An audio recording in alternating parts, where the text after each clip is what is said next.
देशभराबरोबरच बेळगाव जिल्ह्यातही सायबर क्राईमचे गुन्हे दिवसेंदिवस झपाट्याने वाढत आहेत. मुख्यतः ज्येष्ठ नागरिक यांना टार्गेट करतायत आणि ते बळीचे बकरे ठरतायत.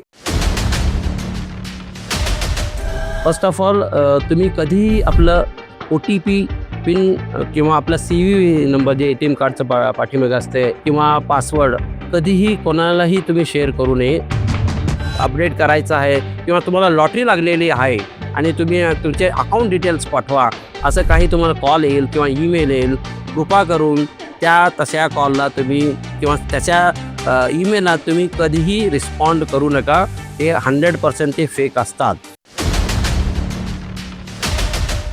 My request to all the citizens is there is nothing as digital arrest in the law. No police officer will arrest you on the phone.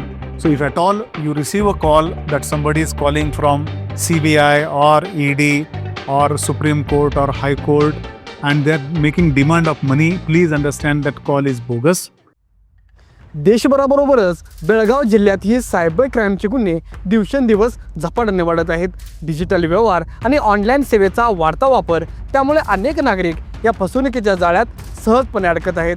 मागील 5 वर्षात तब्बल 876हून अधिक सायबर गुन्ह्यांची नोंद झाली असून ग्रामीण भागाच्या तुलनेत शहरात हे प्रमाण अधिक असल्याचे समोर आले.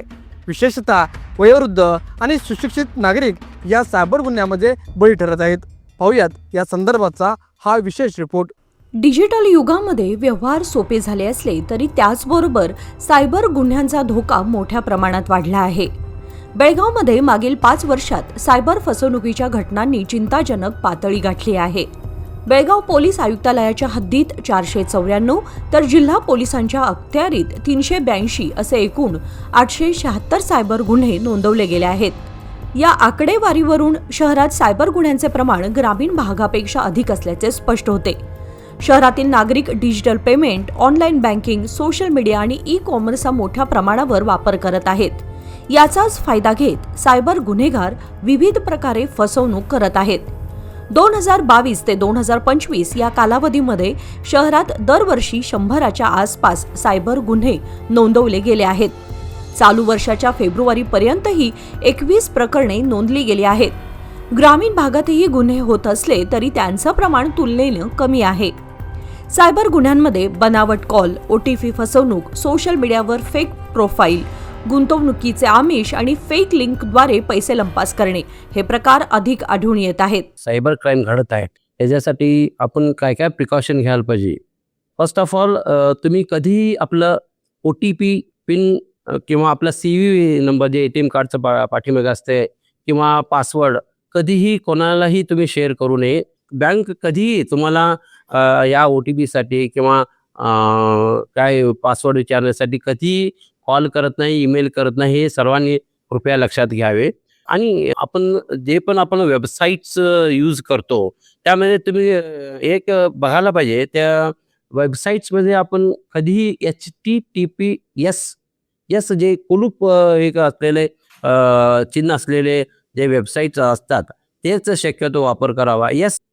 .apk फाईल्स खूप आता SMS मध्ये किंवा आपल्या WhatsApp मेसेजेसमध्ये खूप काही .apk फाईल्स असतात. ते APK फाईल्स चुकूनही आपण ओपन करायचं नाही. अधिकृत ॲप्सच वापरावा. लाईक जे बँकेने दिलेले आहे तुम्हाला ॲप्स ते शक्यतो ते वापरावे. अनधिकृत लिंक किंवा संशयास्पद असलेले लिंक कधीही ओपन करू नये. तुमचं खाते बंद होईल किंवा KYC अपडेट करायचं आहे किंवा तुम्हाला लॉटरी लागलेली आहे आणि तुम्ही तुमचे अकाउंट डिटेल्स पाठवा असं काही तुम्हाला कॉल येईल किंवा ईमेल येईल, कृपा करून त्या तशा कॉलला तुम्ही किंवा त्याच्या ईमेलला तुम्ही कधीही रिस्पॉन्ड करू नका. ते 100% ते फेक असतात. तुम्ही पासवर्ड यूज करताना असं सरळ हे पासवर्ड तुम्ही यूज करू नये. तुम्ही अक्षरे, अंक असलेले प्लस एक चिन्ह वापर करून तसलं पासवर्ड यूज करावे. नेहमीप्रमाणे आपण मोबाईल अपडेट जे अपडेट्स असतात, सॉफ्टवेअर अपडेट असतात, नेहमीप्रमाणे करत हवे. आणि शक्यतो स्क्रीन लॉक करायचं आहे. स्क्रीन लॉक केलेलं कधी पण आपल्यासाठी सेफ्टी आहे. आणखीन एक मेजर जे आहे, जे सार्वजनिक वायफाय ठिकाणी आहे ना, आपण बँकिंग ट्रान्झॅक्शन्स करू नये. प्रत्येक व्यवहारासाठी तुम्ही कधी पण तुमचे जे व्यवहार आहे, ट्रान्झॅक्शन्स आहे, त्यासाठी तुम्ही आपले SMS अलर्ट कधी पण सुरू ठेवावे. सपोज एवढं सगळं प्रिकॉशन्स घेऊनही फसवणूक झाले असं तुम्हाला समजलंय, तर त्वरित तुम्ही बँकेला कळवावे आणि सायबर क्राईम जे पोलीस स्टेशन आहे त्याला इमिडिएट तुम्ही आपले जे स्टेटमेंट आहे ते त्यांना सांगून इमिडिएट कंप्लेंट दर्ज करावे. क्लिक करण्यापूर्वी विचार करा, विश्वास ठेवण्यापूर्वी खात्री करा. नमस्कार. नागरिकांनी कोणत्याही अनोळखी लिंकवर क्लिक करू नये, तसेच OTP किंवा बँक माहिती कोणालाही देऊ नये. फसवणूक झाल्यास तात्काळ सायबर हेल्पलाईनवर संपर्क साधावा. My request to all the citizens is there is nothing as digital arrest in the law. No police officer will arrest you on the phone. So if at all you receive a call that somebody is calling from CBI or ED or Supreme Court or High Court and they're making demand of money, please understand that call is bogus. They will threaten you. They play with your psychology. Do not tell it to anyone or your family will come into danger and all. Please do not do that. As far as Belagavi city is concerned, I request you directly come to CP office or to our cyber crime police station with your doubts. We promise 24/7 somebody will attend your call. If nothing, you call to 112. We'll send our team to your residence to understand what that issue is and we are ready to help you.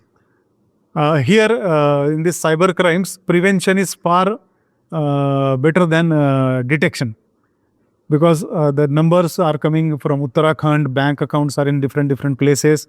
If they are using VPN or they are using Tor, again that detection of the criminals become very problematic. Sometimes these calls are originating even from abroad.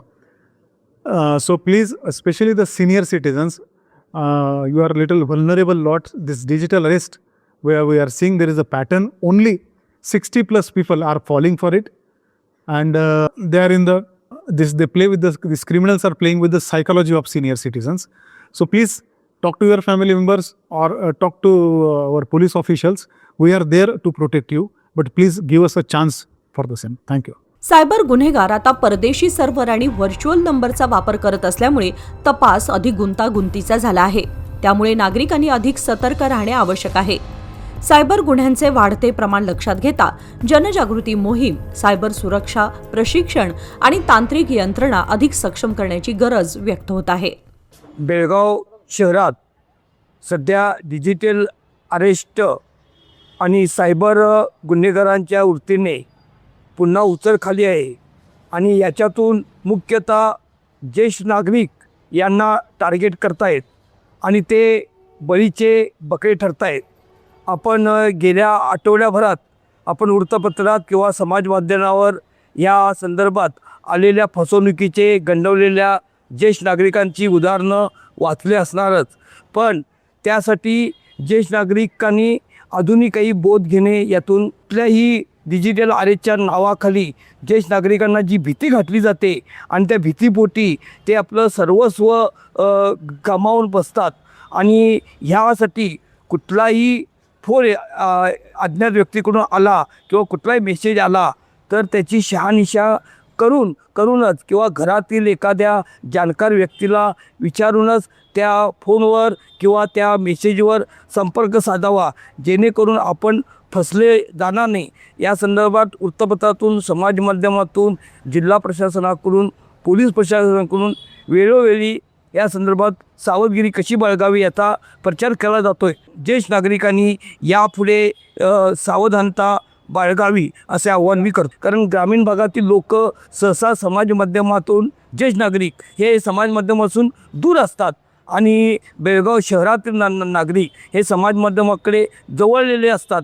त्यामुळे ते लवकरच या भामट्यांना फशी पडतात आणि त्यांचे ते बळी ठरतात किंवा डिजिटल अरेस्टच्या नावाखाली जे हुबेहूब असे अधिकारी वर्ग म्हणजे दाखवलेले असतात, CBI अधिकारी, पोलीस अधिकारी दाखवतात आणि सर्वसामान्य माणूस त्याला बळी पडतो आणि ज्येष्ठ नागरिक तर अत्यंत गर्भगडीत होऊन जातो. त्यामुळे तो घरच्यांनासुद्धा कोणाला विचारत नाही आणि आहे ते आपली बँकेतील रक्कम किंवा इतर शेअर बाजारातील रक्कम. परवाच बेळगावमध्ये 15 कोटी रुपये एका ज्येष्ठ नागरिकांनी घालवले. त्याच्यानंतर एक त्यांनी 5 कोटी रुपये, अशी अनेक उदाहरणं आहेत.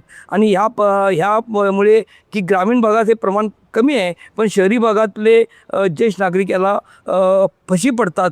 त्यांनी सावधानता बाळगावी हीच विनंती. बेळगाव जिल्ह्यातील वाढत्या सायबर गुन्ह्याला आळा घालायचा असेल तर नागरिकांची जागरूकता आणि प्रशासनाची सज्जता महत्त्वाची ठरणार आहे. कॅमेरामॅन विजय निंबाळकरसह मी निलेश मोरे, तरुण भारत न्यूज, बेळगाव.